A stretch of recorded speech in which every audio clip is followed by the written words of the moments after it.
Hello there. Hello there. We are back. My name is Puppetine, Emperor Puppetine. Do it. And I am joined by Zach as we are discussing The Bad Batch. It's season 2, episode 9.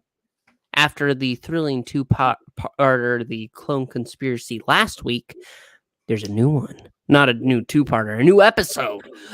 And here we're talking about The Crossing. This episode, I'm going to go ahead and start off before we actually get into it and say that there's one thing that is especially brilliant, and that is the score.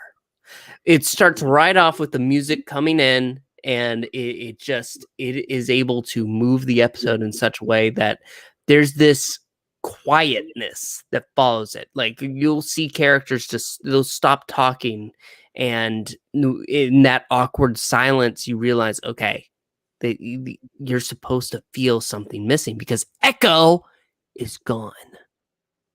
There is no echo. Well, actually, there's a slight echo. It might be coming from your head, but it's okay. And with that, they're going on this mission for Sid. She bought a mine. They're trying to get this substance that's highly explosive. You must be very careful. It is easily combustible. Much better. Yeah, forgot about that. But yes, you must watch this substance. It's easily combustible. Of course, it's going to blow up later on. But you really get Tech and Wrecker just at each other's throats a little bit with, oh, you should have done it this way. Well, you have to do it this way. We really need Wrecker inside. No, we can't leave the kid alone from Hunter. And the bickering is because they're a man down. And as they go on, there is, of course, trouble. There was somebody watching in the distance. They steal the ship. They have to go down a valley to try to reach a spaceport, and they get into this other mine. And this adventure just takes many different steps. And I could go ahead and describe them all for you, which a full recap, I guess, could do. But I think what's more important is to talk about how these characters are feeling. This is therapy with the Bad Batch. So one thing we really have to touch upon right now is Omega. She is, of course, the little darling of the team, everyone's adopted daughter. And she is really missing Echo. And at a certain point, she pretty much is saying, well, if we had Echo, I'm trying to reach Echo on the communicator. And you have Tech, who we know he can be a little cool to the touch. He's very Spock-like. That's right. And he says, basically, Echo has turned off his communicator because he might be on a mission in which he does not wish to be disturbed. But why? What is the problem? What is your issue? He says to her at one point. I laughed out loud. That was a good one. What is your issue? Yeah, I did enjoy that one. That was funny. Because Omega's kind of freaking out. She wishes Echo was there, and Tech just doesn't understand, not fully. And later on, whenever he goes to patch things up with Omega, and they end up down a pit and into an underwater lake, they have a moment to go ahead and reflect upon it, and you really get a lot from Tech in this scene. He talks about, well, Echo had to go, just like Crosshair had to go, and he has to respect their choices. It's what they felt they needed to do. And yes, they are family, but change, it's just a way of life. It's how things are, and they have to adapt. Like they always do. Because in the end, they'll always be okay as long as they're figuring it out together. And he doesn't process emotions like other people, but, don't think of him as a cold robot because he does feel things. It's a lot. and I really did enjoy it. It's a surprising amount of growth. Yeah. But it's also worth talking about, I think, Sid. We're getting to a point where Sid, while we know she is a Transdoshan, and she is a cold bitch, but she's really a cold bitch now.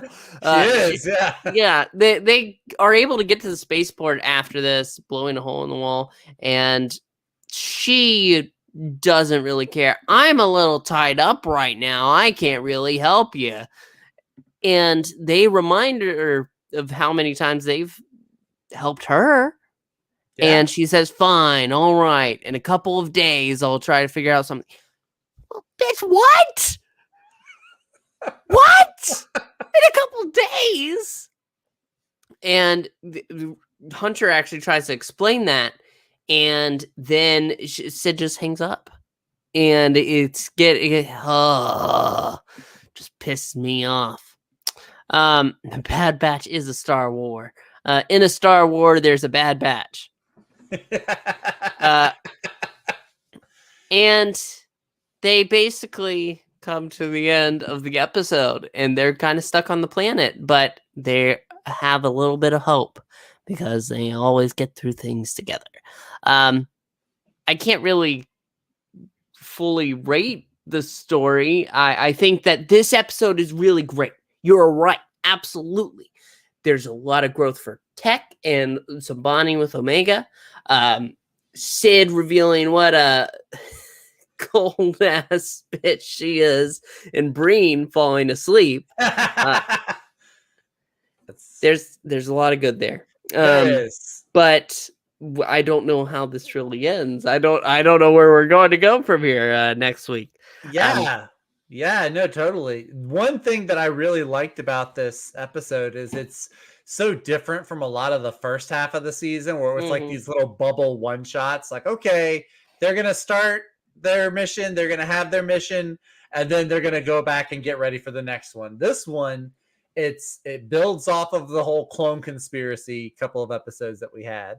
And then there's some carryover from that. Like you said, there's some like character growth coming from Tech. Omega has some. Actually, I really like that Omega had like some bonding moments with Tech because it feels like she's always around Hunter and Wrecker, but she and Tech never really like interact a whole lot. So I enjoyed that with this episode. Yeah. And then I like how the ending of it, it's like, okay, well, obviously when the next episode comes, like they're still going to be on this planet, and it's not going to be like, okay, new adventure next week. They're stuck on this planet. So I like having that kind of, it's going to take multiple episodes to get through like this arc that they're in instead of just a one and done. So I really do appreciate that. Yes, I appreciate it too. Overall, like we said, solid episode. There's good bones here for where we're going to go. And it's nice to feel that. It's almost like a majority of this season was just filler stories to go ahead and stretch it out because animated series need to be longer, I guess. I don't know. I also want to go ahead and, as always, say D. Bradley Baker, the voice actor, huge respect for him because a man who has to talk to himself for half an hour at a time and still make each character feel different, that's a talent. You got to commend that. Totally. But we want to hear your thoughts. If you are watching the Star War, the Bad Batch in a Star War, please make sure to leave a comment down below.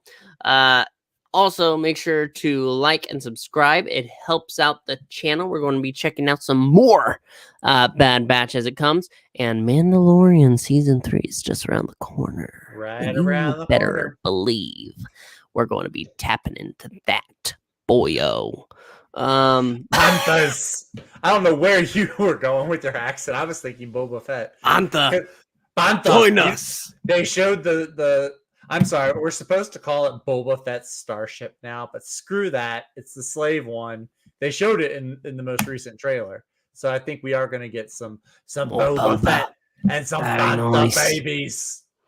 That Did they have the band of babies? That's the most important question. And we'll find out soon. That is what I want to find out. Yes. But that's it for us. Thank you so much for watching. And we'll see you next time. May the force be with you.